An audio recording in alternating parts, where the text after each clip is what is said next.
I'm Maria Menounos, and you're tuned in to AfterBuzz TV, the ESPN of TV talk. Now, let the buzz begin. Hey everybody, it's Lauren Kling. Welcome to another episode of the AfterBuzz Show presents What We Do in the Shadows, Season 2, Episode 3, called Brain Scramblies. I am not here alone. Joining me, as always, is my co-host, Kevin Allen. How are you, Kevin? Getting back on time. I literally just hit the wrong button and booted myself out of our conversation. Wonderful. Yeah, that's okay. So I messed up a few words, you messed up a few buttons, but we're good, right? We're here. Yes, we're here, and that's what matters. We're going to blame it on the vampires. So let's talk about episode 3, Brain Scramblies. Any overall thoughts about this one? Oh yeah, Brain Scramblies. This is perfect. How appropriate. We did this intentionally, everyone. Overall thoughts. It was a fun episode. I mean, they go to a Super Bowl party, hijinks ensue. I was just laughing the entire time. Though I feel like there was some stuff that could lead to bigger things down the road, and that's exciting. Oh, yes. Well, let's talk about that in a second. I think just like the other episodes in the other season, the storylines are amazing and funny as hell. And I'm wondering how many beers or other things they're taking when they're in the room coming up with these ideas. These are definitely Doritos and chill kind of moments, at least to me. I love this episode. It was a kind of a Guillermo episode. We learned a little bit more about Guillermo. What do you think of that whole thing, going to that that party? The mosquito hunters or gathering, or I don't really know what to call them. Mosquitoes Club of the Tri-State County. Oh, they have the official name. Okay, thank you. Yeah. I guess I don't think that this was Guillermo's episode per se, but we do get a glimpse of him starting to change his perspective with the vampires. And prior, it had just been kind of frustration at not being made a vampire, having continually being a familiar. And even knowing that he's got some Van Helsing blood in him, he still was focused on protecting his vampires and just staking other bad vampires, really pushing all of that as far in the back of his brain as he could. But when he meets Jenna's roommate and is being confronted with the consequences of these vampiric actions that he's been protecting, he got real. Like, he had a really emotional moment, and we saw a side of Guillermo that I've never expected to see from anyone in this show. Yeah, and I guess that was more the thing I was thinking of as we saw a really big thing. One, there was him picking up the crossbow and going like, I got to get out of here. And he's like, I don't know if I'm going to foom, foom, foom. Yeah. So we saw that. Of course, as soon as you see Craig Robinson on a TV show, you know it's not going to be your everyday kind of thing. Mm-hmm. So he kind of led this ragtag group of people who have never actually killed a vampire before Or seen one. or seen one. Right. I'm like, Guillermo, you got nothing to worry about with these guys. They're not gonna come knocking on your door at all. Yeah. So interesting to tie back into first season with Jenna and Mm-hmm. Jenna's roommate. So I'm curious to see where that goes. But the big part of this episode was the Super Owl Party.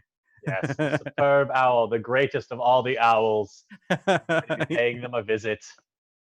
I want to know about the lore that behind their misguided belief. Like, they didn't think it was just like, oh, it's a really nice owl party. No, apparently there is this great deity owl out there.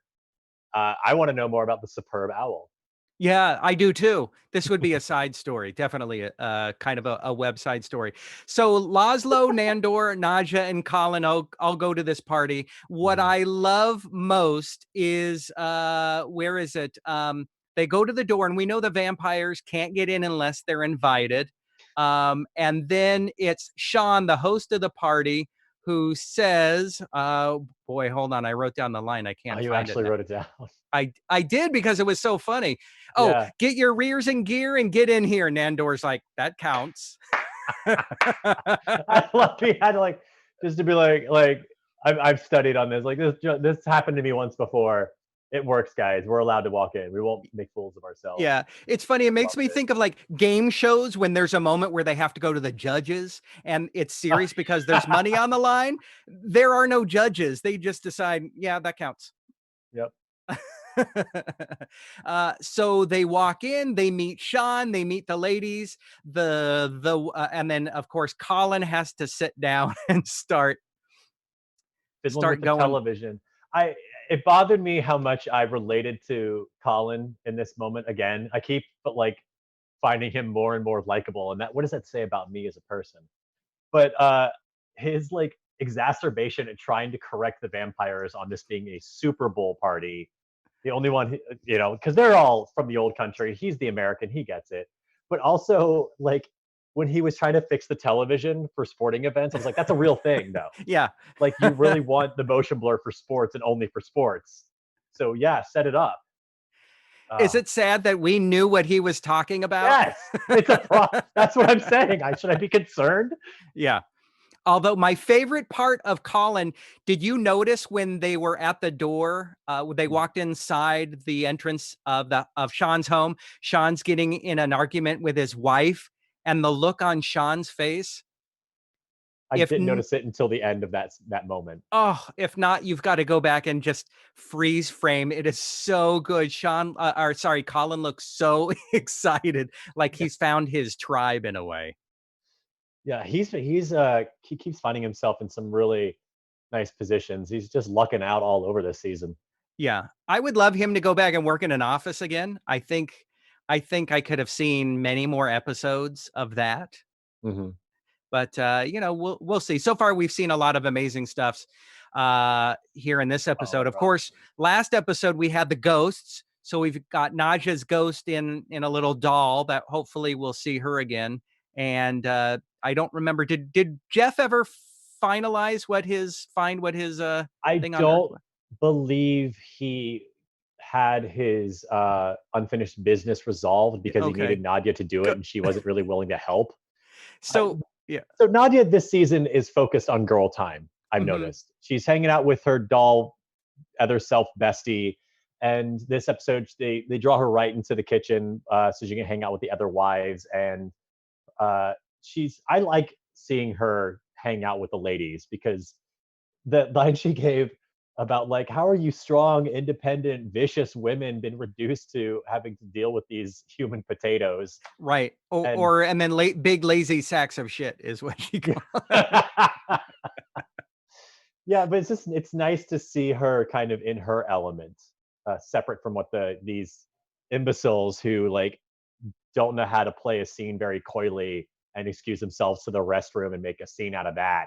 Right. Yeah, But what was interesting is for all the crap that she puts up with the boys in the house, especially Lazlo and Nandor, is that at the end of this episode, after they've taken Sean out for a nice final night, and then they have the dogs go chasing after Sean, that she kind of pats them both on the back and says, "My boys."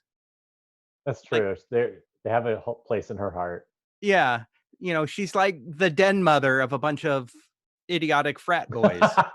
Oh yeah, that's exactly it. Yeah. So Lazlo and Nandor think that Sean really realizes that they're vampires, so they're going to go kill him. So they go in the bathroom and say, "Hold on a second, we're just taking a shit together." Two human shits. Yes. Go down into the basement where they find Sean's collection of Ocean's 12 memorabilia. Oh, Discovering is that a lot of times the writers are using real life elements in their script writing. And I will bet you that some writer said, "I know someone who's got the world's largest Ocean's 12 collection." I no. Oh So I man. would love to find the writers and ask them who they know that has the world's largest Ocean's 12 collection, because I think that's hilarious. It absolutely is. I want to hear if you all are watching. Leave a comment below and let us know about the most ridiculous collection you've heard of someone having. Yes. So speaking of that, what Kevin alluded to is if you're watching us live online or playback, we're on YouTube Live. We're here every week. AfterBuzz TV doesn't just do the What We Do in the Shadows after show, but we do dozens and dozens of after shows all throughout the TV season. If you like those, leave us comments, give us a thumbs up, and subscribe to our various channels. If you're listening to us on iTunes or another podcast player, leave us a comment. Let us know what you think. We want to hear from you. We want to know that you're subscribing so you find out when our next episodes are coming up. Also, I love being able to invite actors into interview. We just had Patrick Fabian on the Better Call Saul show. So we are doing this for you guys. So you can ask questions during the YouTube Live, ask them, and then we'll share them with our actors, the people that come in. Kevin, anything else about this episode? We kind of covered everything. Oh boy. Let me go down my notes real quick. You know, it's such a shame that the Mosquito Club really likes and respects Guillermo.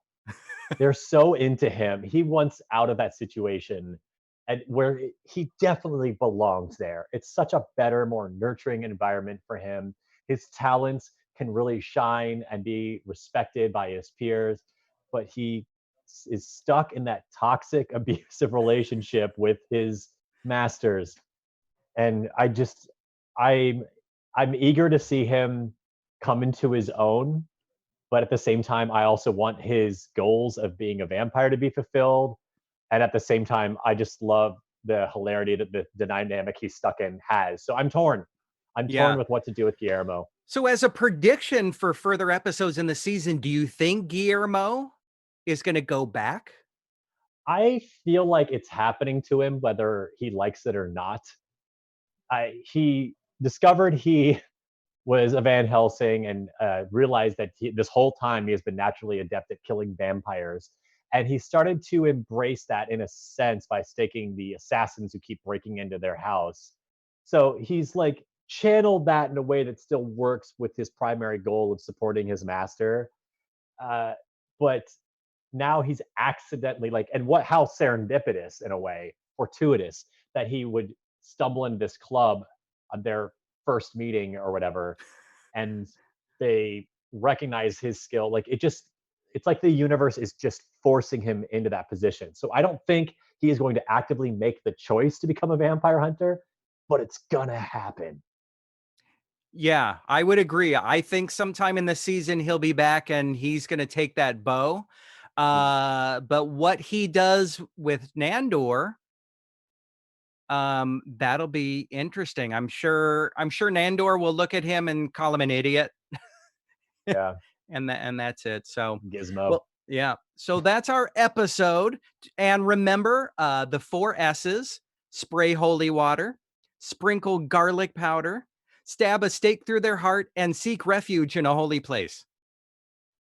Okay. That's what you do when you're watching and you put the video on pause so you can write down what you see on the chalkboard.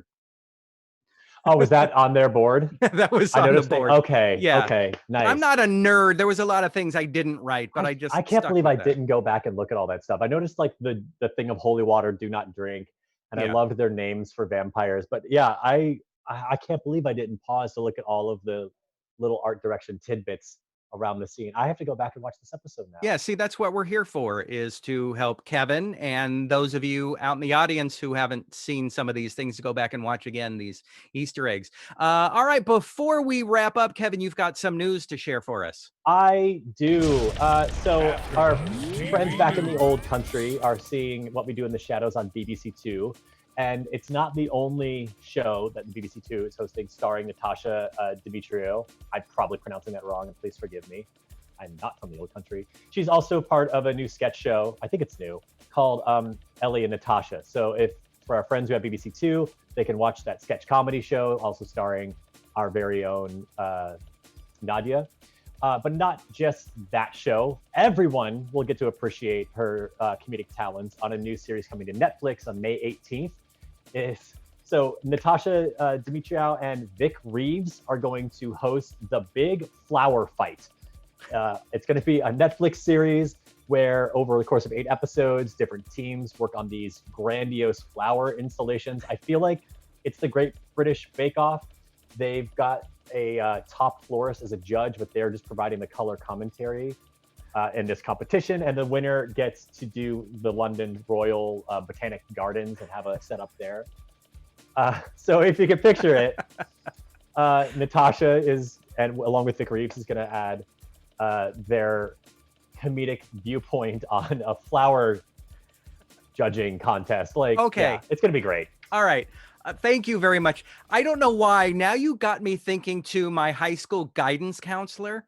Oh. And if you could tell the guidance counselor of your youth, of your high school youth, that, hey, whatever this child is prone to do because of the testing, whatever they're geared towards, tell them someday in their lives, they could have a Netflix series based on their talents, like fixing cars or flower arrangements or baking or the lack of being able to bake or creating horrible flower arrangements. Yeah, exactly. Oh, I can't wait for that spinoff. Then nailed it, floral edition. No, I think when the Lego competition got a show, I was like, okay, cool. So anything, Yeah. that's totally fine. I'm all for it. But I wish I could go back and tell myself, like, hey, whatever stupid thing you really enjoy, keep at it. They're all skills. Yeah, I know. I'm trying to think of all the stupid things I did as a kid and how they could be turned into some kind of 8-episode series. Mm-hmm. Well, it's only a matter of time. Like you said, it'll come. It is. All right. So now that Kevin and I have been talking and totally forgetting we're doing an after show, we're just kibitzing here. If got the there's brain any, scramblies. if you have it, yes, brain scramblies. If you guys out there have any special talents that you think deserve a Netflix 8-episode series, let us know in the comments or let us know on the socials. Kevin, how can people find you to tell you their favorite talents? You could find me at Instagram at Kevin Allengram and Twitter at Kevin Allen Says. And you can find me on Instagram and Twitter at @LorenKling, LorenKling. From everyone here at AfterBuzz, thank you for watching. We'll see you next week for another episode of What We Do in the Shadows After Show. Bye. Our founder, Kevin Undergaro, and me, Maria Menounos, would like to thank you for tuning in to AfterBuzz TV. Remember, we're not just the first, we're the biggest in the world, and we're the only destination for all your favorite TV shows. Whatever you crave, we've got it. So go to AfterBuzzTV.com and check out our lineup. Buzz you later. The views expressed herein are those of the hosts only and do not necessarily reflect the views of AfterBuzz TV or its owners or principals.